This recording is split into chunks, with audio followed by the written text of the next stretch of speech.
Antes de ministrar, quero deixar mais uma vez em evidência aqui que se alguém não quiser participar, se alguém quiser fazer outra coisa, se alguém quiser fazer uma oração em outro lugar, fique à vontade, tá bom? Totalmente à vontade.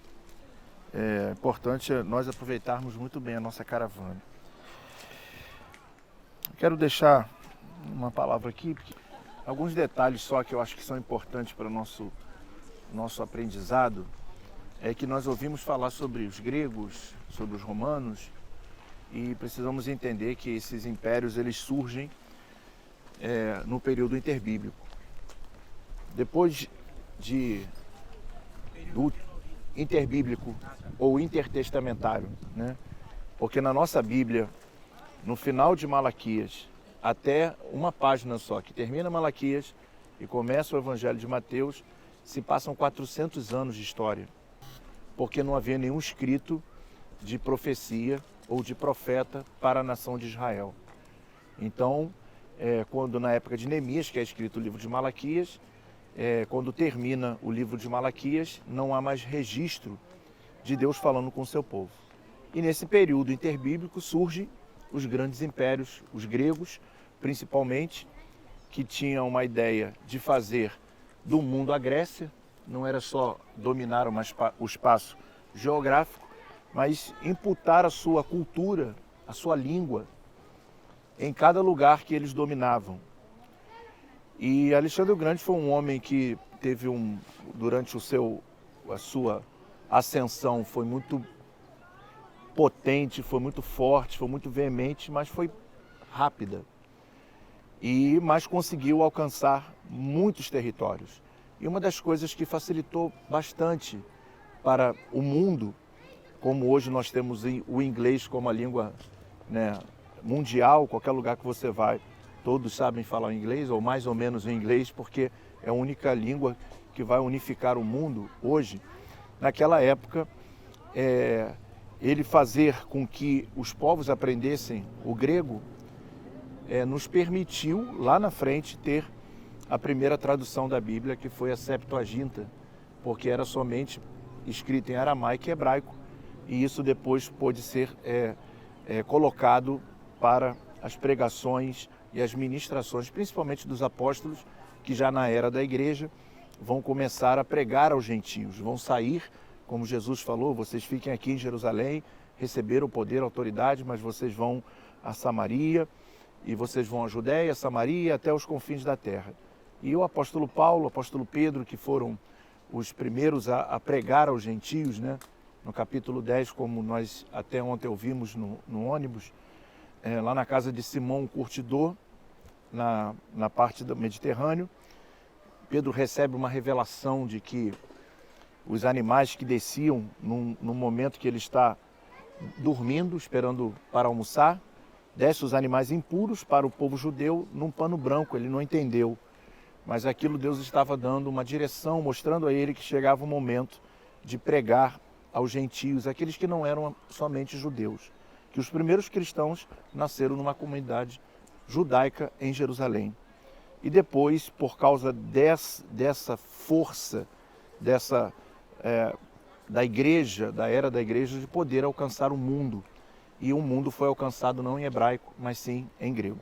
E depois, lá na frente, veio o latim, e assim chegou a nossa língua portuguesa. Mas uma das coisas que me chama a atenção é que os gregos eles tinham uma característica muito importante, como a nossa guia falou, né? Não só a questão da filosofia, que era muito forte, mas eles tinham uma ideia gnóstica, o nome chamado gnotismo. E o gnotismo era uma ideia de criar semideuses para chegar até o Deus maior. E por isso a Grécia se tornou esse lugar de tantos semideuses, Deus Sol, Deus Lua e essa força que houve em cada lugar, se fazer um Deus, um bode, uma barata, e isso é muito forte na Índia e em muitos lugares ainda. Então essa ideia gnóstica, ela surge no Império Grego. E nós vamos ver isso chegar aqui, né? É interessante observar que quando chega aqui, nós podemos, dentro da geografia, analisar que a água de Israel, nós tivemos o privilégio de poder entrar pelo sul e vir para o norte. E aqui no extremo norte, nós podemos ver que do Hermon, e daqui nasce toda a água de Israel que vai formar o rio Jordão, que vai descer, que forma aquele mar onde nós estamos hospedados, o Mar da Galileia, depois continua descendo até o Mar Morto. Então, uma fonte de água, trazer o paganismo para um lugar de vida, trazer a morte para a vida, essa era a característica. E uma das coisas que chama atenção é que toda adoração a Pan, naquele lugar, era conhecido na época como Porta do Inferno. E eu quero fazer uma leitura aqui, porque muitas coisas aconteceram aqui, né? Até de Abraão, muito conhecimento, mas eu quero ficar só nesse ponto aqui, quando Jesus traz os seus discípulos aqui, a uma região pagã, certo? E podemos não ter muito sentido o que ele queria fazer. Mas olha só que interessante. Chegando Jesus à região de Cesareia de Filipe, perguntou aos seus discípulos: quem os outros dizem que o Filho do Homem é? Eles responderam: alguns dizem que é João Batista, outros Elias, e ainda outros Jeremias, ou um dos profetas. E você? Perguntou ele: quem vocês dizem que eu sou? Simão Pedro respondeu: tu és o Cristo, o Filho do Deus vivo.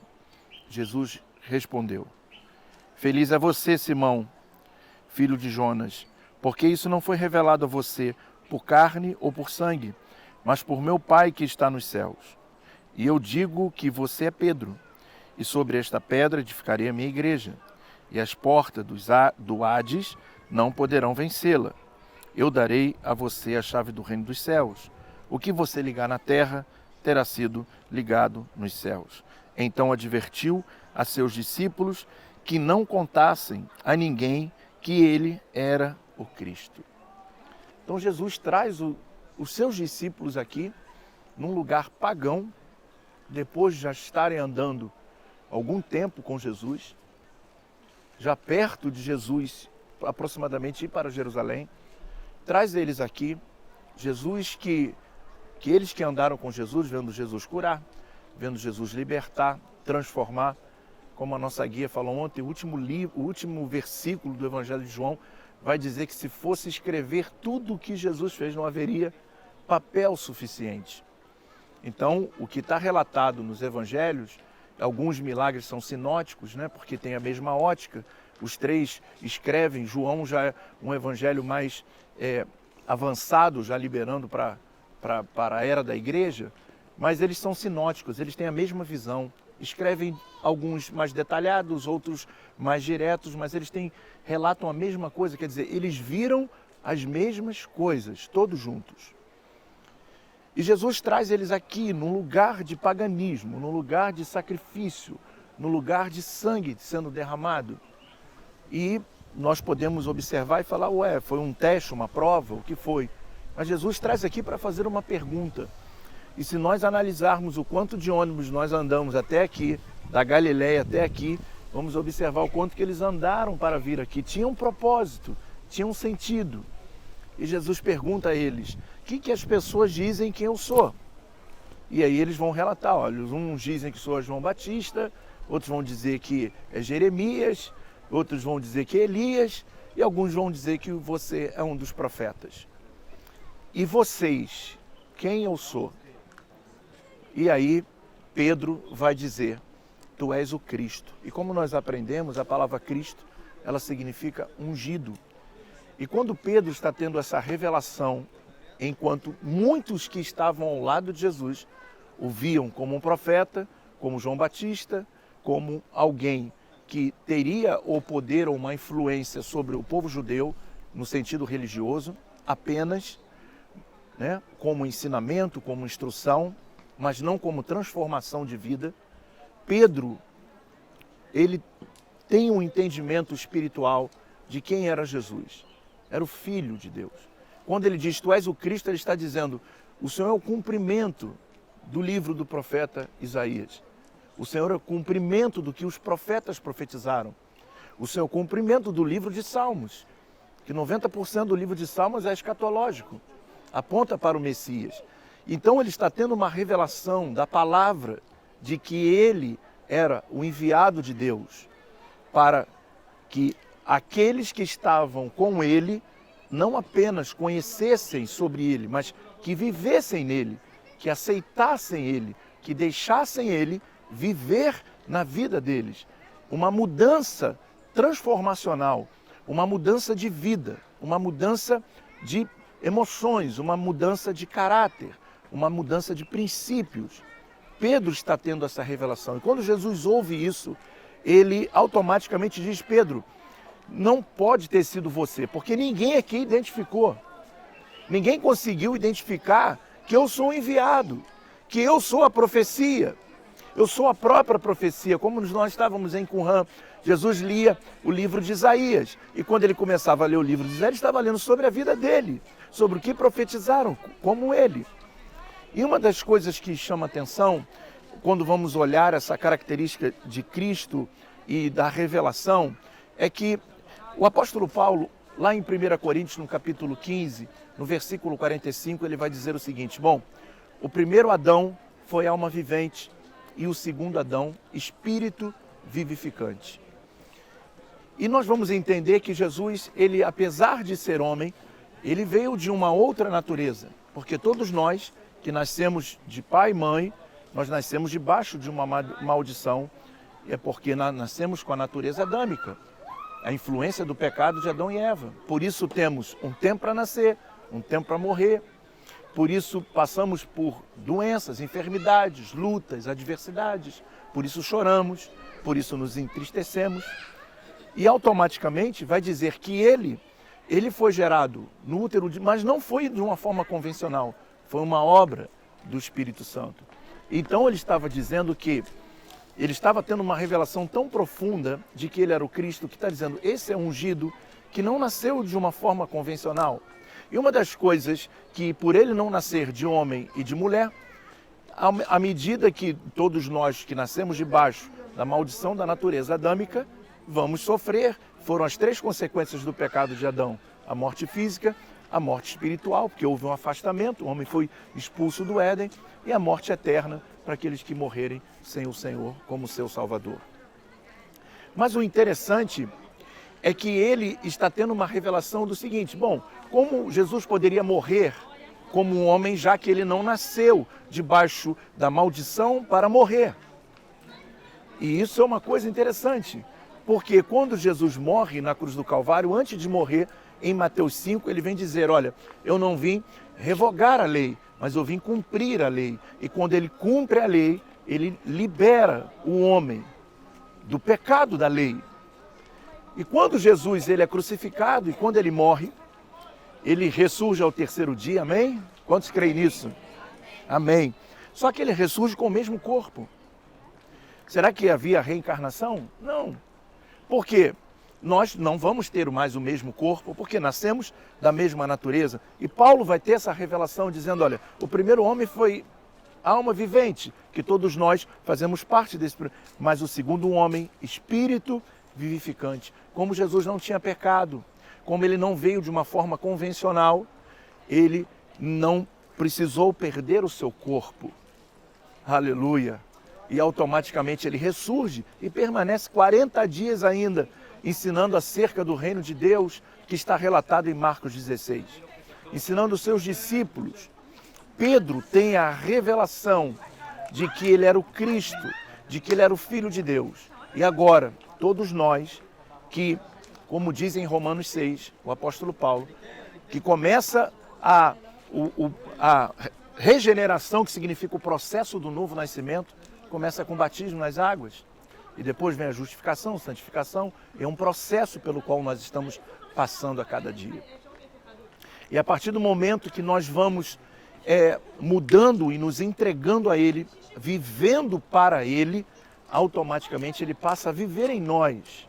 E aí acontece outra coisa incrível, que aí Jesus vai dizer para ele o seguinte: olha,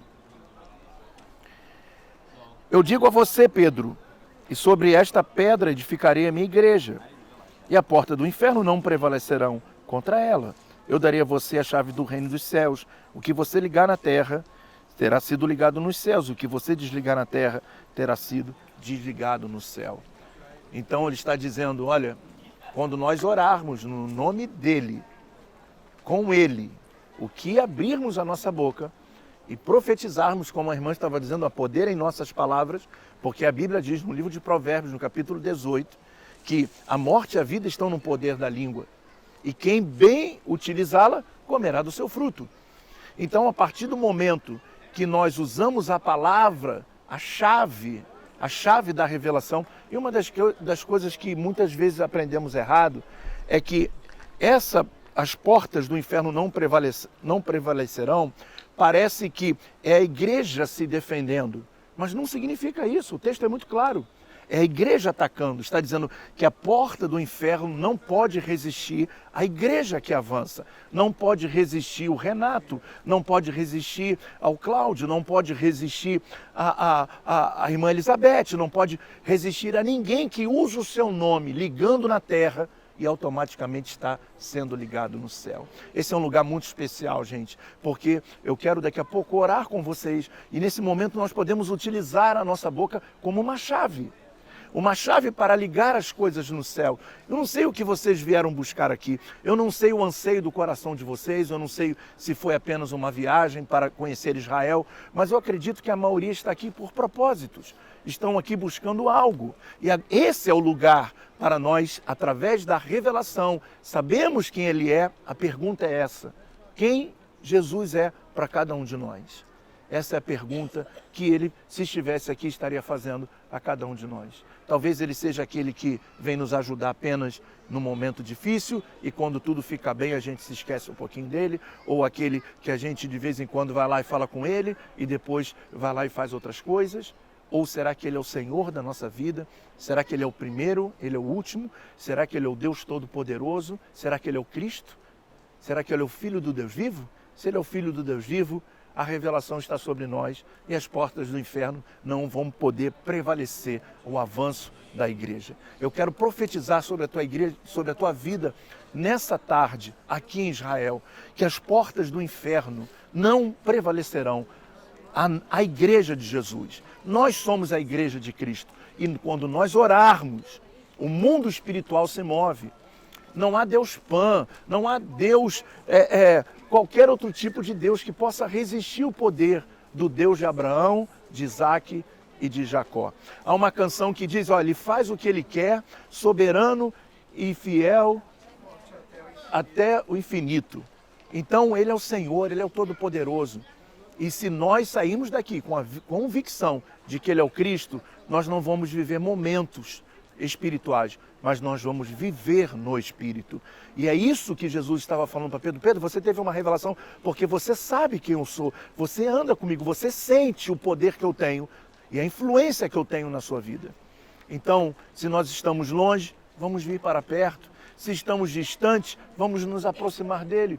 Se estamos longe ou fracos espiritualmente ou sem um foco espiritual, que possamos nos juntar e pedir a Ele que venha ser o Cristo na nossa vida, que seja ungido, que seja o primeiro quando tudo esteja bem ou quando tudo esteja mal, quando estamos na fartura, mas também quando estivermos na necessidade. Ele sempre será o Cristo. E nós carregamos, a igreja, o poder de ligar e desligar. E hoje nós podemos ligar aqui na terra. Coisas sobrenaturais podem acontecer na minha vida, na sua vida, coisas que nós esperamos. Na nossa igreja, nós temos sempre um ano, criamos um tema para um ano. Esse é o ano do Efatá. Foi um ano que é uma palavra hebraica que significa abra-se.